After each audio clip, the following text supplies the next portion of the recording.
Hi, this is Rob from Comic Book Crossfire. I'm going to try and do my quick reviews. We'll start off with Earth 2, number 3 by James Robinson. I like the direction that this is going. I think this is a really positive book. I enjoy the new takes. I also enjoy the mythological implications and the reflections that we're seeing in Earth Prime in this book. I highly recommend this book for those that are fans of the Justice Society, but I don't want to mislead you and let you think that this is your Justice Society. This is a new Justice Society, but I find it very interesting. Highly recommend it. Avenging Spider-Man, also a very good book. If you are liking what they're doing with Captain Marvel, and you like Spider-Man, this is a great book. The flirtation in this is really nice. I like the voice that they're putting in Spider-Man. Thor, not as much as I'd like to be. This is kind of weakening on me. I don't think it's a poor book, but it's not connecting to me. And I also know with what's coming up with the Marvel Now that this might be on my cutting block at least until Marvel Now, just to save a few bucks until the reboot. I don't feel the need to stick around and find out what's going on, although I do kind of like the twist what they're doing with Thor's former alter ego. The big surprise. I had no desire to get this book. I had no reason to get this book. I'm not really even a Matt Fraction fan. Not against him, I'm just not a Matt Fraction fan.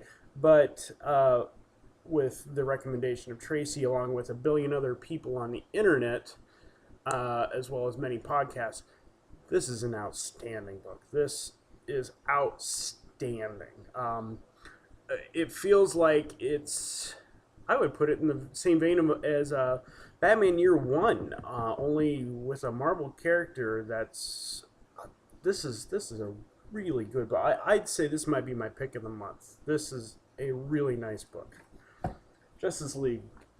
God, you guys are slipping. You're slipping. This book is just not holding me. It's got everybody in it that I want in it, but it just isn't there. The villain I don't care about. I'm wanting to love this book, and it's not that I don't like it, but I don't like it as much as I should. The Shazam at the end is phenomenal. It's a great short, but 4 or 5 pages of a really good book, and then the rest is kind of okay. Isn't where Justice League should be. Still, really nice cover though. Superboy.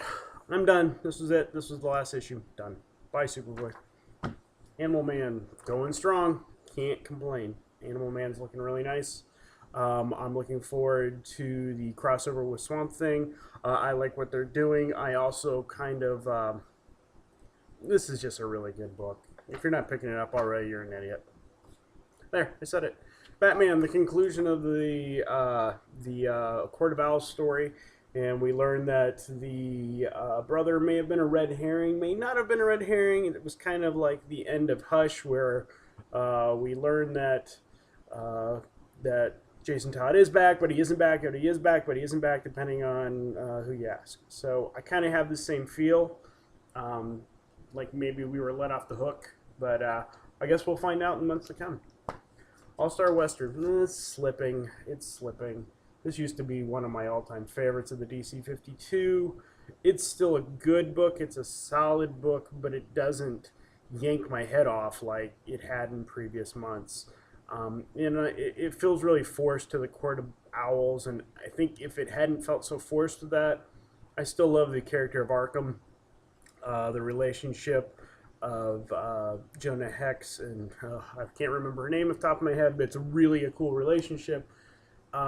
But it's a slipping book. This book is not where it was. Aquaman's still going strong. Nice little ending here. God, Black Man has never been this cool. New Guardians. Again, a book that's slipping. It's still probably my second favorite of the Green Lantern books. I'm not collecting any of the others, although I have one in here because of my vacation and I needed something to read. I picked it up.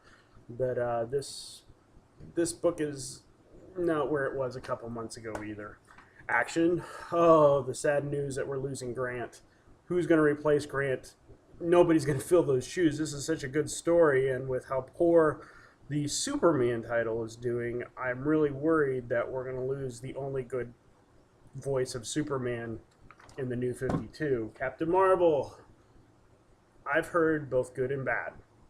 And I'm on the side of this is a really good book. I got it because this was a special and I only paid 75 cents for this. Wow. I'd pay full price for this. This is a good book. The only thing that threw me off was you have McGinnis on the cover and then the interior art is so different from the cover. I almost think if you just had the interior artist do the cover and not have been so just jarring, otherwise, this is a solid book. This is a really good. I like this character. I like the costume. I like what they're doing with her. I highly recommend that. Titans. Fuck. No more Titans. Green Lantern. This felt like a filler issue, even though it kind of wasn't. It's still a really good story. I like what's coming, but it really feels like it's setting up something, and it's a filler issue. Black Hand is a bad dude, and we're getting the Black Lanterns back. So, hey, guess what? The Blackest Night and Brightest Day apparently took place, but a lot of characters that came back from the dead are only a couple years old, and DC, you and your continuity just suck, okay? I'm saying it now. Your continuity sucks. This was still okay. Because I was on vacation last month and I needed some stuff to read on some free days, I picked up these 2 issues of Spider-Man. This is a really cool, heartfelt spider story that is the best of both worlds, and if you like Spider-Man, it doesn't matter if you like Ultimate or regular Spider-Man, I highly recommend you check out these. It's a really good, heartfelt story and makes you feel for Peter. AVX, I feel like we kind of got weak on this month. The titles that I have are 7 and 8. I think 6 was the big reveal. 7 and 8 weren't bad. I'm told that something big happens in 9. That is the issue with Spider-Man on the cover. I have not read 9 yet, so I reserve judgment. Adventure Time 6. Fun. If you like Adventure Time or you just like silly, goofy, fun comics, check out Adventure Time. I got 2 versions of this on accident, not realizing that they were 2 different titles. It's the same one, but oh, this is such a fun book. Speaking of fun and Adventure Time, Marceline, the Vampire Queen. This was even more fun than an Adventure Time. I really recommend this one. Superman Family Adventures. Issue 3, this is good. There's nothing bad you can say about this. You know what you're getting when you get these books. It's fun, silly superhero, wink at the camera. You read these. These are fun. You don't have to be a kid to like these. Batman and Robin. I think this might have been one of the weakest issues that Tomasi has written. Not that it was bad. It just, like, I kind of didn't care about Damian showing off. Not that, again, I'm not saying it was bad. I just felt like something was missing. There was a step missing here. When I would normally say this is an A book, I'd say it was a B book this month. It's not a bad book. Just felt like it missed a step with me personally. Still going to read it. Still going to collect it. I enjoy this book a lot. Take a lot more to knock me off this book. Just felt like it missed a step. I'm getting more and more surprised with the ability of Levitt to write these 2 girls as best friends. It's a really good, solid book. I'm finding that most of these books that I have here are books I still like because I'm whittling out the ones I don't, and hopefully you'll see less and less. But this book has been a nice surprise, especially when I didn't expect I'd ever like one. Minuteman number 2 actually telling us some stuff we didn't know, rather than Minuteman number 1 feeling like it was a recap. This was good. Darwin Cook's art is never bad. Dial H. Probably the strongest of the Wave 2. Definitely see this, wanting this to stick around. please collect it so that it does stick around, because it's a pretty obscure character in the eyes of the general public. But if you like fun, wacky superhero, but this has got a dark twist, Dial H, really good. New Avengers. Creepy story. Kind of a mind game here. This was okay. This was so good. Creepy mind story. Liked it. Yeah, Voodoo. If it weren't for the fact that you were ending, I probably would quit you. But I really invested early. I liked you early. I think you hit senioritis. Sorry, Voodoo. I don't know what happened. You deserved better with the start that I felt you got. Flash.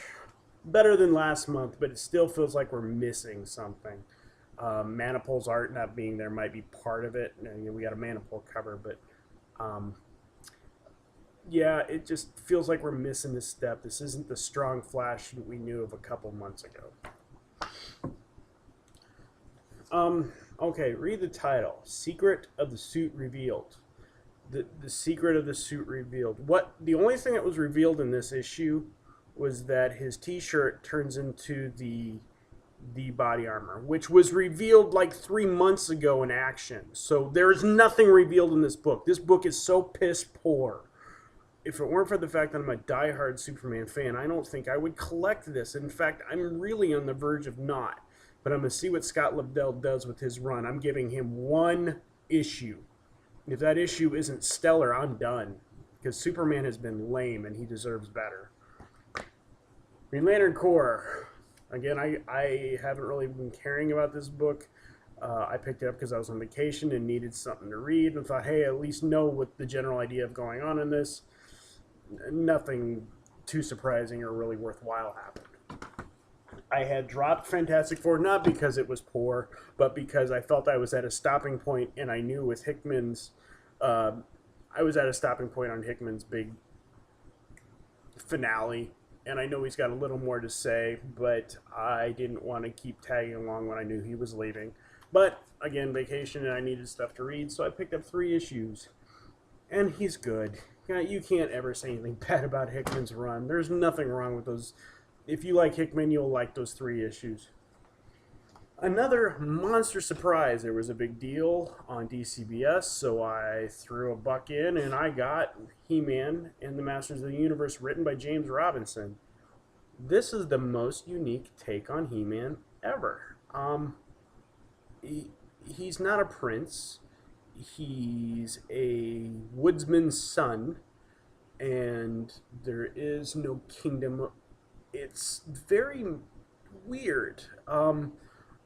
He's attacked by familiar villains, and they're trying to kill him, and Adam doesn't know why.